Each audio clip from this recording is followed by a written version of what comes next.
Well. It's been a little while. So let me go through what happened today. Nothing major, nothing bad, all good. But one of my favorite record stores opened today. Reopened, I should say. So for those who know or are in the know regarding St. John and New Brunswick and all that jazz. Yes, I'm having a Pepsi. It's late supper. I don't care. Since I've been back to work and sweating my ass off, I've been drinking a lot more water, but this came with supper, so I'm gonna have it. But before I get to the CDs and so on, like I said, Second Spin opened or reopened here in St. John, and they're one of the better record shops around, along with Spinnin' in Moncton, and as well as new shop Riff Raff skate shop. Now, the CDs I'm going to show first are VCLT from one of the MC, so vinyl and music community members. L from over at L's Toxic Trace. Now, when I say VCLT, he didn't mail it to me because we live in the same city. He's across the river. So what he did was he's like, "Is there any point in me mailing it to you?" I said, "No." He dropped it off in my work, and these are ones that I already knew, so I don't have a box to open. But bear with me, and I'll grab everything here. So as I say, no shipping happened. Only him dropping them off. So, first one is a CDR with some stuff on here from Dirty Dogs, Gothic Slam, Grim God, Night Rider, Paradise Lost, and Texas Hippie Coalition. Now, the Texas Hippie Coalition, I've heard of them before. They're like Texas rock and roll kind of thing, but kind of slightly more badass. But that's one of them that he threw in as kind of like a treat. We have Arch Enemy, Rise of the Tyrant. Now, this is a release from 2007 on Savage Messiah Music, and on the record label of Century Media. Now, this here, I've never been a huge Arch Enemy fan, but I don't have anything by them. That having been said, this features Angela Gossow on vocals, not Alyssa White Glues. Now, a lot of people will say that, they don't really listen to them anymore because of the whole photographer thing that happened. Well, that's okay. I'm still gonna crank it because it's good stuff. I'll just ignore the fact of, Angela Goss as a fucking nutball. And this here, the CD that we originally talked about, and because L will message me from time to time, kind of like he does with Dan Powers. He'll message and just talk about bands and just, say, "Hey, have you heard of these guys? Have you heard of these guys?" Or, "Hey, do you have this?" or whatever. And this record, surprisingly, I actually have never owned. I probably should have, but just like I said, I've never actually had a chance to own it. And that's Judas Priest Rising in the East, live from Japan. This is actually from Colombia. So this is quite old in terms of like the release. So that having been said, and this was released in '79. I forget about that. Holy shit! 2 years before I was even born. Okay, so I now have this in my possession. I'm going to crank it when I get the chance to. Chair squeaking. I thought it was my cat. I thought it was a cat. Okay, so as I said, one of my favorite record stores reopened today, and it was lined up. And of course, with all the COVID and stuff that's going on, yada yada yada, they're like, "We're only going to let 5 people in at a time." I was like, "Yeah, that's fine. I mean, you guys are got to do what you got to do. I just want you to reopen." And when I say reopen, it's reopen to the public, because they were doing some stuff, like they were doing like online orders and stuff, and they were doing like curbside pickup and so on. Sorry, my hands in the way. I was putting something in the garbage.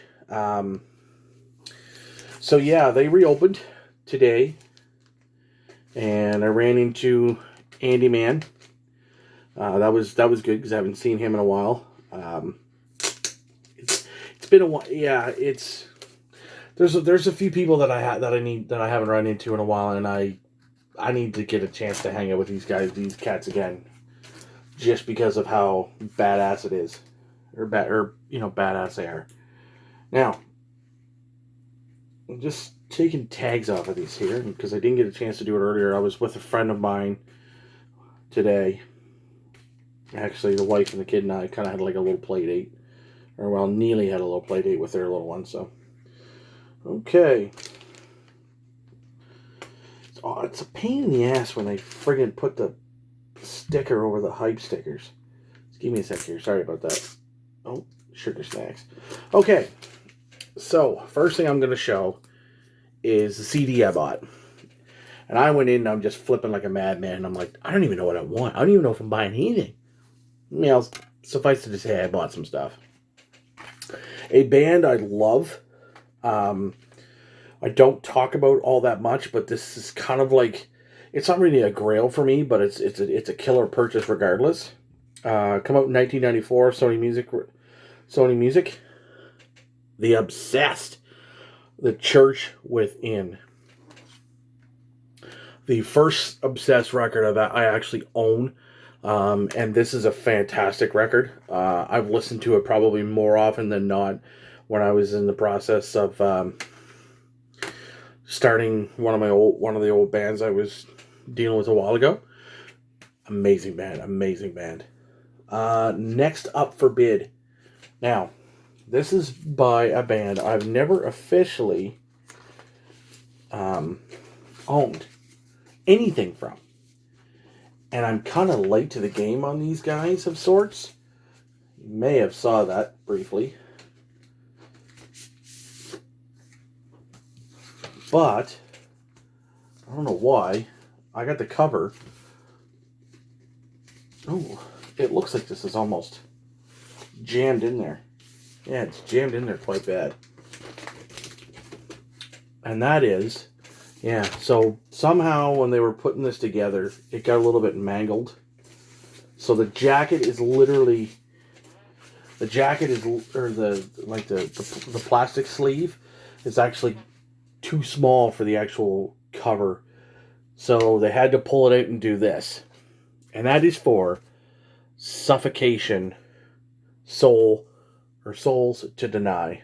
This is basically their comeback album from 2014. Basically, it states here on the hype sticker, it's Suffocation's comeback album from 2004. Sorry, 2004, not 14. What am I talking about? Is a pulverizing exercise in brutality. First time on vinyl in almost 15 years.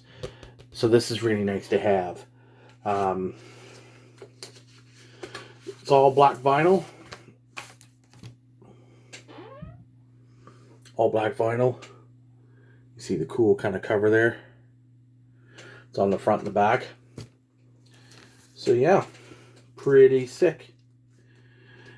And of course, last but not least, a record that I've wanted to get on CD, tape, vinyl, but never actually had the ability to do so until today.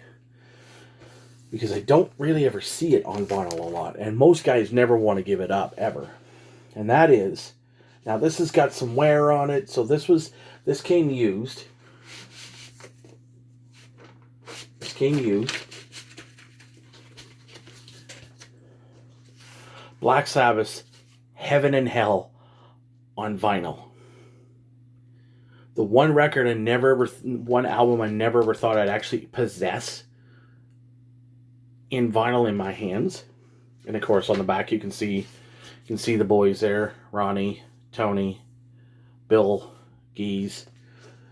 Some of the best out of Sabbath out there is Heaven and Hell. Lady Evil, Lonely is the Word, Wishing Well, Children of the Sea, which is actually the first song that they actually wrote together Neon Nights is fantastic. Walk Away, Heaven and Hell itself, the title track, and Die Young. Die Young is actually probably one of my favorites of the Dio era, along with I off of Dehumanizer. So to be able to say that without a doubt, now that I possess Heaven and Hell on vinyl is it's quite a nice little accomplishment. So this is, I wouldn't call this a grail by any stretch, but nevertheless, is I guess I could say this is a grail for me in terms of Sabbath and having it on vinyl in my possession.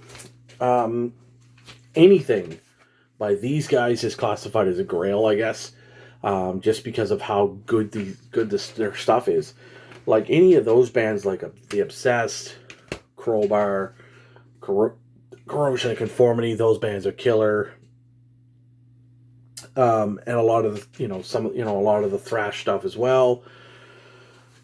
Yeah, basically any of that stuff is just kind of grails for me. Like a lot of the stuff that I pick up now is going to really be kind of grails. And I guess you could almost say that this was too, that I picked up like last weekend or so. So yeah, it's killer stuff. Killer stuff. So anyways, guys, thank you so very much for watching. I really, really appreciate this. Now, I know that I said on Instagram, and I know that I've said that I'm going to get a Testament video up. I am going to get a Testament video up. You just got to bear with me. It's been kind of hectic, kind of busy lately with work, so I come home and I'm usually dog tired, so the last thing I want to do is do any sort of shoot videos. But yeah, so that'll be that, guys. I'm gonna get the Testament thing up shortly. I'm planning on doing a Metallica one as well. Not a ranking, but kind of like my thoughts kind of thing. I'm going to do a few of that on some of these bands. So if there are any other bands that you think that you would like to hear me do something like, like a my thoughts thing. Because I did one for Sabbath, and that was more of a, I really can't do a ranking because I don't have all the records. Testament, I only have a couple records. So essentially what I'm going to do is I'm going to go ahead and I'm just going to do my thoughts on them, kind of where, essentially what I think of the band, and what they mean to me or what they don't mean to me or yada yada. So anyways, as I say, guys, thank you so very much for watching. I really, really appreciate all this. It's been a little bit since I've done a video, and I'm hoping to get a few out soon. Cheers, guys. Thanks.